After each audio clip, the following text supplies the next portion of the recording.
Shine परिवार के आप सभी कस्टमर, सभी एसोसिएट, आप सभी को Rashid Naseem, chairman shine group का प्यार भरा नमस्कार। साथियों, पिछले कुछ दिनों से ग्रुप पर बड़ी खामोशी सी है और हमारे तकरीबन कस्टमर ये चीज़ समझ भी रहे हैं, जान भी रहे हैं कि ये खामोशी उनके लिए फ़ायदेमंद है, क्योंकि कंपनी या कस्टमर के जो वो सारे लोग जो अगुवाई कर रहे हैं कस्टमर के हक की, वो सब के सब इस समय बहुत ही खामोशी के साथ ऐसे कुछ ट्रैक पर काम कर रहे हैं जिससे कस्टमर को उनका रास्ता दिया जा सके। बातें बहुत हो चुकी, बहुत आरोप प्रत्यारोप हो चुके, लेकिन रिजल्ट क्या है? रिजल्ट ना के बराबर है। मैंने आप सभी के सामने भी कुछ स्क्रीनशॉट भेजे, कुछ फोटोग्राफ्स भेजे हैं। मैं आप सभी को बता देना चाहूँगा कि अब तक इतने सालों में इस मुकदमे की पैरवी करते हुए मैंने कभी भी मुकदमे में दायर किए गए किसी के रिट को ना तो पढ़ा था, ना किसी की दायर की किसी एफआईआर को पढ़ा था। मेरा सिर्फ एक मकसद था कि किसी भी तरीके से हमारे सभी के सभी कस्टमर्स को उनकी लायबिलिटी उतरने का रास्ता मिले। इसलिए मैं कभी किसी के खिलाफ लड़ने नहीं गया। आवश्यकता पड़ी तो लाखों नहीं करोड़ों साइटों पर खर्च किए गए। आवश्यकता पड़ी तो लाखों रुपए से एसोसिएट्स की मदद करी गई। आवश्यकता पड़ी तो साइट के सुंदरीकरण के लिए लाखों रुपए दिए गए। किसान से जमीन खरीदने के लिए पैसे दिए गए। बहुत कुछ किया गया। इतनी दूर से बैठ करके ये सारे के सारे कार्य सर्विस लेके जा रहे थे कि किसी भी प्रकार से कंपनी को रास्ता मिल जाए, कस्टमर की लायबिलिटी खत्म हो जाए, कंपनी की वाहवाही होने लगे, जो भी नुकसान फायदा हम सब देख लेंगे। लेकिन आज आपके सामने जो मैंने फोटोग्राफ्स भेजे हैं, मैं बताना चाहूँगा कि मैंने सारे दस्तावेजों को अब खुद से अवलोकन करना शुरू किया है। जितने दस्तावेज मिल सके मैंने मंगवाए इंडिया से, चाहे मेल के थ्रू या जैसे मुझे दस्तावेज जो रिसीव हुए हैं, उनके अवलोकन के बाद मैंने कुछ पेज भेजे हैं। एक सबसे पहले जो मैंने शेयर किया उसमें कंपनी की तरफ से प्रार्थना दिखाई गई है कि कंपनी आप सभी लोगों के लिए पैसा देना चाहती है। बार बार प्रे कर रही है कंपनी कि आप सभी लोग यानी हमारे कस्टमर्स, उनको हम पैसा दे सकते हैं, उन्हें ज़मीनें दे सकते हैं, हमारे बैंक अकाउंट फ्रीज्ड हैं, हमारे ऑफिसेस बंद हैं, हमें अलाउ किया जाए, हम अपनी लायबिलिटी उतार सकते हैं। यानी हमेशा कंपनी ने यह प्रार्थना करी। बदले में आप सभी देखें आपको मिला क्या। आपकी तरफ से जितने भी कस्टमर्स या उनके वकीलों ने पैरवी करी थी इससे पहले, उन सब की मौजूदगी में, उन सब की निगरानी में आपके सामने इतने ऑर्डर्स आए, उनमें आपको मिला क्या? अंततः हमारे करीब 5 से 6 यूट्यूब चैनल ब्लॉक कर दिए गए। यानी सारी चिट्ठी पत्री गूगल को, यूट्यूब को की गई कि ये चैनल ब्लॉक कर दिए जाएं। अब मुझे आप एक बात बताइए कि इन सारी चीज़ों से क्या आपकी कोई लायबिलिटी उतरी? आप खुद देखें, एक दस्तावेज में दिया गया है कि कंपनी ने विभिन्न उसमें पैसे लिए और उसके बाद कंपनी की ज़मीन सीज दिखाई गई, प्रॉपर्टी सीज दिखाई गई। क्यों सीजर है पता है आपको? ये दिखाया गया कि शाइन सिटी इंफ्रा ने एक पैसे किसी से लिए, कस्टमर से लिए, और उस पैसे से शाइन सिटी इंफ्रा के नाम पर प्रॉपर्टी बना दी गई। ध्यान दीजिए, शाइन सिटी इंफ्रा के नाम पे प्रॉपर्टी है, मेरे नाम पे नहीं है। और उस प्रॉपर्टी को सीज कर दिया गया। भाई, अगर कंपनी ने अपने बफर फंड से कंपनी के नाम पर ही कोई प्रॉपर्टी खरीदी और अगर आने वाले वक्त में आवश्यकता पड़ेगी तो उन प्रॉपर्टीज को यह नहीं दिखाया गया कि न जाने कितने फ्लैट ऐसे थे जो कंपनी के नाम पे ही थे और उसे कंपनी की लायबिलिटी उतारने के नाम पर लोगों को दे दिया गया था। लोगों ने अपनी लायबिलिटी उतार ली थी, वो चीजें नहीं दिखाई गई। लेकिन जो बचे हुए थे उसको दिखाया गया कि ये सीज कर दिए क्योंकि कंपनी के पास जो पैसे आए थे, कंपनी उससे फ्लैट ले लिए थे। ऐसे सैकड़ों ऐसे एक्शन दिखाए गए जिसमें कस्टमर का एक पैसे का फायदा नहीं है। फिलहाल ये सब बातें बहुत पुरानी होगी, इनका कोई फायदा मुझे नहीं मिलना, आपको नहीं मिलना, लेकिन मैं आपको कंपनी के आगामी एक्शन के बारे में बताने चाहता हूं।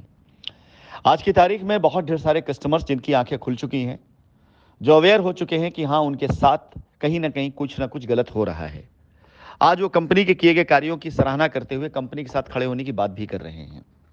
मैं धन्यवाद दूंगा ऐसे सभी अधिवक्ता महोदयों का जिन्होंने अपने कस्टमर के दर्द को समझा और अब वो अपने कस्टमर्स की आवाज़ पर, कस्टमर्स के हक के लिए, कस्टमर की तरफ से उस मांग को करने के लिए तैयार हुए हैं जो मांग करनी चाहिए।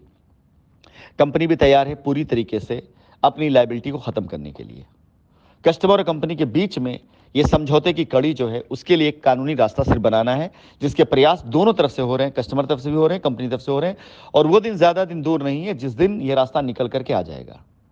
ये रास्ता जब निकल करके आ जाएगा, माननीय न्यायालय के द्वारा ही रास्ता निकल करके आएगा, जब ये रास्ता निकल करके आ जाएगा, उसके बाद हर किसी के पास रास्ता ही रास्ता होगा, सवाए चंद उन लोगों के खिलाफ जिनके खिलाफ कंपनी आगे एक्शन कर लेने जा रही है।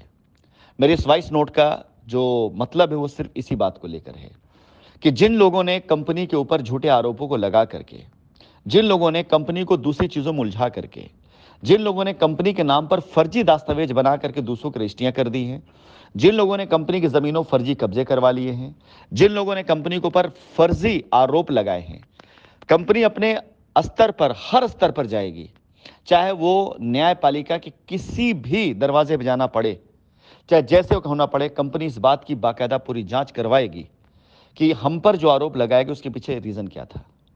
आजकल एक न्यूज़ बड़ी तेजी से फैलाई जा रही है, हमारा नाम ऐसे लोगों के साथ जोड़ा जा रहा है जिनसे हमारा कभी कोई रिश्ता, कोई नाता नहीं रहा है। ऐसे लोगों के साथ हमारा नाम पहले भी जोड़ा गया और फिर जोड़ा जा रहा है, सिर्फ इसलिए क्योंकि वो आपको डराना चाहते हैं, वो आपको अपने मिशन से, अपने मकसद से दूर करना चाहते हैं। आप कस्टमर की एकता जब एक हुई, इनके मुंह बंद होने शुरू हो गए। अब कोई ये नहीं कहता कंपनी 60,000 करोड़ लेके भाग गई है। अब कोई ये नहीं कहता कि कंपनी के मालिक के 2 पासपोर्ट हैं। अब कोई ये नहीं कहता कंपनी ने लंदन में जाकर ऑफिस ले लिया। ये सारी की सारी चीजें कहीं साबित नहीं। अब कोई ये नहीं कहता। 4 सालों तक, 3 सालों तक आपको मुकदमे में उलझाकर किसी ने भी हमारे नाम को उस जगह नहीं उछाला था जहां उछाला जा रहा है। अब जब कुछ नहीं मिला तो लोगों को लगता है बर्निंग न्यूज आज की तारीख की ये है, तो हमारा कनेक्शन ऐसे माफियाओं के साथ जोड़ दिया जाए जिन माफियाओं की आजकल जो है जिनकी वो चल रही, न्यूज़ें चल रही हैं। और सिर्फ इसलिए जोड़ा जा रहा है, सिर्फ इसलिए कि आपको बरगलाया जा सके। मेरा निवेदन आप सभी से है, आप सब आंखें खोल करके और दिमाग खोल करके इस बात की तरफ बढ़ें, अग्रसर हों कि आपकी लायबिलिटी कैसे उतरेगी। इन सब चीज़ों से आपकी लायबिलिटी नहीं उतरने वाली है, इन बकवासों से, इन अफवाहों से आपकी लायबिलिटी नहीं उतरने वाली है। ये आपको विचलित करना चाहते हैं, या आपको बहकाना चाहते हैं, या आपको बरगलाना चाहते हैं, या आपको विखंडित करना चाहते हैं, लेकिन इनकी इन चालों से आपकी कोई लायबिलिटी नहीं उतरने वाली है। आप सभी तक मेरी आवाज़ सिर्फ इसलिए जा रही है कि कंपनी अपनी तरफ से वो एक्शन लेने जा रही है जिसमें मैं ऐसे किसी व्यक्ति को बख्शूंगा नहीं जिन्होंने हम पर, हमारी कंपनी पर झूठे आरोप लगाए हैं। ये चाहते नहीं कि हम वापस आएं, ये चाहते नहीं कंपनी का रास्ता मिले, क्योंकि अगर हम वापस आ गए, कंपनी का रास्ता मिल गई, एक बार देख तो देख लेंगे, इनकी पोल खुल जाएगी, ये कहीं के नहीं रहेंगे। इसीलिए इन सब का प्रयास इतना है कि किसी तरह से कंपनी अपनी लायबिलिटी को ख़त्म ना कर पाए, इसके लिए कंपनी को उलझाते रहो। लेकिन फिलहाल इनकी मंशा कहीं से भी अब पूरी नहीं हो पाएगी, क्योंकि कंपनी समझ चुकी है, अच्छे से जान चुकी है कि ऐसे लोग, और कस्टमर भी समझ चुका है कि ऐसे लोग सिर्फ और सिर्फ बहकाने के लिए हैं, ऐसे लोग सिर्फ और सिर्फ कस्टमर को उलझाने के लिए हैं। फिलहाल आगामी जो कदम है मैं आपको बता देना चाहूँगा कि ये सारी रेटें जो डाली गई हैं कंपनी की तरफ से, जिससे कंपनी ने प्रार्थना करी है कि हम अपनी लायबिलिटी उतार सकते हैं, हमें मौका दिया जाए। हम इसी पे जोर दे करके माननीय उच्च न्यायालय, सर्वोच्च न्यायालय, जहां भी जाना पड़ेगा वहां जा करके बहुत जल्दी आप सभी लोगों के सामने रिजल्ट लाएंगे। आप सभी से इतना निवेदन है, जो लोग लीगल में गए हैं अपने अधिवक्ता महोदय से, वो सिर्फ यही सिफारिश करें कि कंपनी अगर रास्ता देना चाह रही है तो कोर्ट से रास्ता मांगा जाए और रास्ते पे चल करके आपकी लायबिलिटी उतारी जाए, इसका प्रयत्न किया जाए।